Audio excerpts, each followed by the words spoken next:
Welcome to the Bay Insider with Amanda and Ying, where we talk about history, lifestyle, and real estate in the San Francisco Bay Area. Kind of going along with the whole fact that there are mandates now on housing that needs to be added, and this is all throughout California. But in terms of how to handle that in San Francisco, what has been determined, and the final vote, I think, has to happen before January, but it looks like it's all on track to happen, is upzoning, right?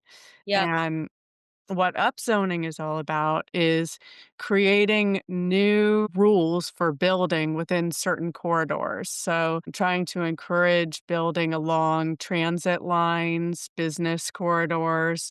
There's also already a bunch of areas that have this type of zoning kind of more towards the northeast of town, but now they're moving towards the west side of town where this hasn't been the case. So, the height limits have been like 40 feet. They're looking to go up and up from 4 stories to what, 6 stories, something like that, along those transit lines. Depending on what you're talking about, some of them like over 100 feet. I forgot what the number was, but I remember this plan used to called something like West Side Zoning Plan or something. So it was really focused on the west side of the city Mhm. because the eastern part of the city or the older part of the city generally had a zoning plan accommodate what 4 to 6 stories or whatnot. It is the western side that didn't quite have it. If you follow some earlier episodes, you will see San Francisco really started with the northeast corner of the city and slowly expanded towards the western part. Most western part was developed after 1920s or give or take. And the zoning law is generally single family home. It's not densely commercial. So this law is to trying to capitalize the land we have, trying to build more units, housing units. Again, back to what we're talking about earlier, we have a state mandate of providing X number of, I can't remember the number, 30 some thousand housing units, Mhm. which we By a ba- certain time. Mhm. yeah, but yeah, we have to pass the law by January. But anyway, but based on what we have today, there's nowhere close to that. So this is to meet that requirement. But to do that, basically the proposal is to capitalize on the western, more on the western part of the city. 'Cause that's where it hasn't been developed as much, and that's what Correct. say. So, as you can imagine, this is a highly controversial situation.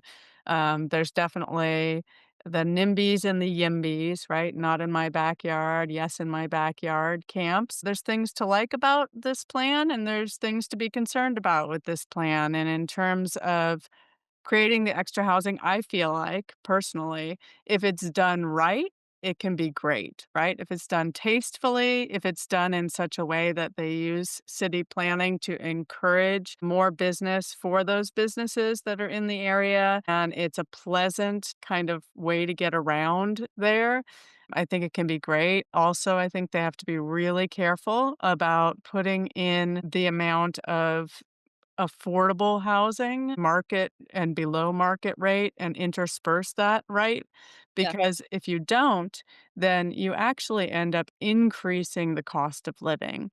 Because we live in a cosmopolitan city where that draws people from all over the world, you create more housing in these dense situations, people are gonna be buying in from all over the place. Just to add to your point, we already see a huge number of speculators in the housing market.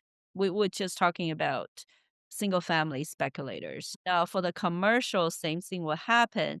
Do we really want some people come to buy out our commercial areas and build huge buildings along all those, all those major transit centers, which will and hurt our small businesses. Like a lot of them already have hard enough time. How are they going to get through this? And to lose the character of our city, because we, as a city, one thing special about San Francisco is we are unique.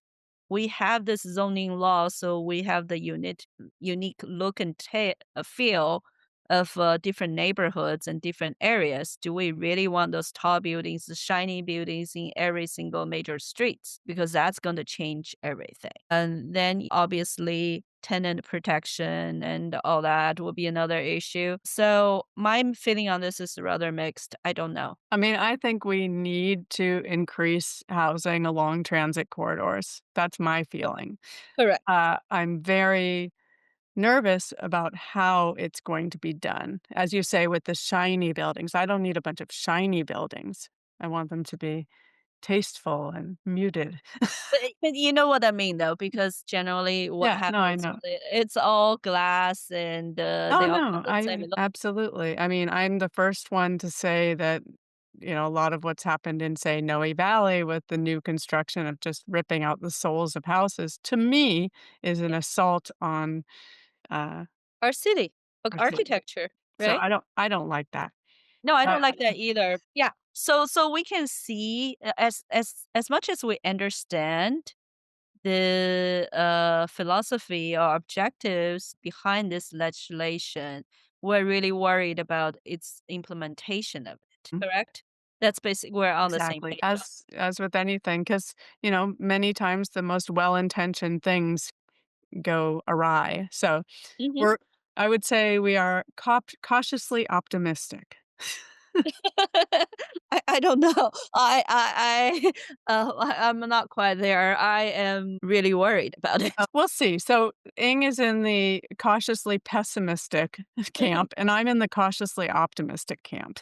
Right, right. On this particular This issue. legislation, yes. So So it'll be interesting, and we're going to continue to do these, and we'll look back hopefully a year, 2 years from now, and I'll be right. all right.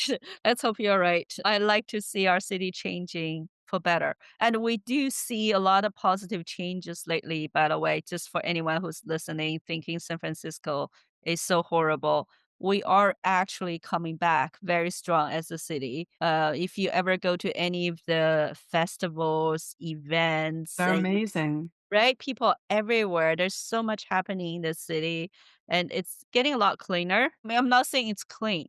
That's a high bar. It's getting cleaner, and it's getting far more lively. Well, and I went down to Dogpatch the other day, which we've done an episode on, but a lot more of the building, like the Pier 70 and stuff is built. I went to Bread Belly that's Okay. down there now. It's really cool. It's such a great combination of the old and the new. Just like Peter Lilienthal, who did the Potrero Hill episode with us, was talking about the museum that he's doing there and how they've been really cooperative and saving the old brick building.